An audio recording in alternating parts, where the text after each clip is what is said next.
నిన్న ముక్కోటి ఏకాదశి శుభ సందర్భాన తిరుపతిలో జరిగిన తొక్కిసలాటలో తప్పు జరిగిందని ప్రకటించిన డిప్యూటీ సీఎం పవన్ కళ్యాణ్. ఈ తొక్కిసలాటలో 6 మందికి పైగా చనిపోయి 48 మంది క్షతగాత్రులై ఆసుపత్రిలో ఉన్నట్టు తెలిసిందే.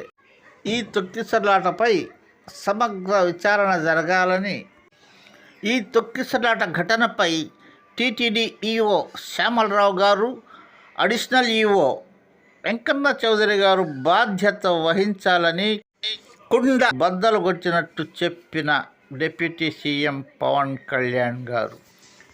ఇలాంటి సంఘటనలు జరగకుండా చూడాలని ఆంధ్రప్రదేశ్ సీఎం నారా చంద్రబాబు నాయుడు గారిని కోరిన చికిత్స పొందుతున్న క్షతగాత్రులు ప్లీజ్ సబ్స్క్రైబ్ చేసుకొని ఒక్క లైక్ కొట్టి బెల్ ఐకాన్ నొక్కండి. పిల్లల మొబైల్ నుండి దూరంగా ఉంచండి ప్లీజ్.